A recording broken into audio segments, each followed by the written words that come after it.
The key point here is how will this tax reduce the globe's temperature? If we assume that global warming, the science is true and all the rest of it, how will this tax reduce the globe's temperature? Answer is it won't. Well, it will. I mean, we've got some research here by Dr. David Evans, who used to work for the Australian Greenhouse Office, and he has worked out that if we do meet our 5% target, 5% reduction in emissions target, that will only change the globe's temperature by 0.0007%. That's it. This whole tax is about that, and I'm just saying, how will that happen? Well, moving on to domestic politics, and the federal government's top climate advisor has thrown his support behind Labor's framework for a market-based mechanism to lower carbon emissions.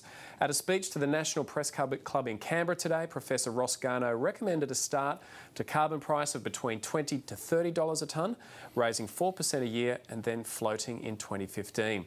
He says the revenue raised could fund a generous tax and welfare package for households. Low and middle income earners in Australia will be better off directly as a result of these arrangements, and in addition, future generations of their family will be protected from dangerous climate change. So, Jane, what Ross Garnaut was saying before, you take 50% of the money raised from taxing the big polluters and you give it to low to middle income earners. Does that sound right to you? Does that allow Julia Gillard to combat the great big new tax? Oh, look, I think that's precisely the benefit of going down this road, that you're actually taking, you're taxing the big polluters, you're compensating low to middle income families, and thereby making their lives easier and dealing with their cost of living pressures. And to move on from that issue into the broader issue that Garnaut raised about Australia acting, this gives business certainty, it gives consumers certainty, rather than what Tony Abbott's proposing, which is a seeming black hole of direct action, which all of the experts agree will deliver none of what he says it will. Tim? Has Ross Garnaut joined the Labor Party? It sounded like it. The key point here is how will this tax reduce the globe's temperature? If we assume that global warming, the science is true and all the rest of it, how will this tax reduce the globe's temperature? Answer is it won't. Well, it will not. It will not change a thing. We make up 1% of the globe's emissions, and at the end of the day, it will not change a thing. And I also he's also arguing from an economic viewpoint. He says that it'll increase productivity, it'll get Australia into the carbon-based, carbon-free industries that he thinks are going to be a growth area in the next 20 years. And here's the next point. If this is basically going to be one big wealth redistribution cycle, how will it change behaviour? If you're going to tax the big emitters and then compensate the people, where's the behavioural change that's going to reduce emissions, which is then meant to change the world's temperature? It doesn't make any sense.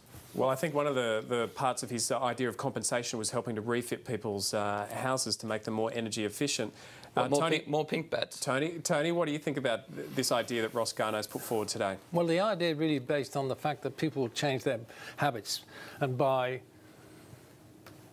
products that use less energy to make. That's the whole idea, isn't it? Or use less power to make. Whether that works or not remains to be seen. I don't know. It's the, is the market? Can we trust the market? Probably not. Jane? Well, I think it's a very important step, because it is introducing and mandating behavioural change on the big emitters, so that they are reducing their energy emissions and thereby reducing emission reduction in Australia is one of the biggest polluters in the world. But if demand, say, for electricity isn't reduced, then how will that... I mean, if demand won't be reduced, therefore the emitters, say the electricity companies, will still be producing electricity to, I would argue, greater demand over coming decades. How will that change anything? I mean, we've got some research here by Dr. David Evans, who used to work for the Australian Greenhouse Office, and he has worked out that if we do meet our 5% target, 5% reduction in emissions target, that will only change the globe's temperature by 0.0007%. That's it. This whole tax is about that. And I'm just saying, how will that happen? Well, Tim, the Coalition's policy has been under scrutiny a bit today. In an article that Lenore Taylor wrote, she talked about the AGL's chief economist saying that under the Coalition's direct action plan of paying more than $3 billion to close down a brown coal generator and rebuild a combined cycle gas technology one, that was an expensive plan and it would deliver no price signal to the rest of the market. Well, what a surprise. You know, we're focusing on an issue here, which is of the government's making. We're talking about a carbon tax, and you're asking about, you know, encouraging what is self-admittedly a dirty coal-fired power station to change to a more efficient and greener energy source. I think that's a good thing. I think it's a good thing. But he seems to be saying it's not going to make much difference. But I think that's a good thing because that will have a direct impact on in terms of the environment locally. It'll ensure that our kids have cleaner air. If he's saying it's a waste of money, $3 billion worth of taxpayers' money, I don't think that's a waste of money at all. I don't think it's a waste of money at all because it will be coming out of recurrent revenue. It won't be like this great big new tax which will be hitting families. But recurrent revenue is still taxpayers' money. It is, but it won't be new taxpayers' money. It'll be current taxpayers' money. We won't be having a new tax. We'll be having. It'll be coming out of what is there at the moment.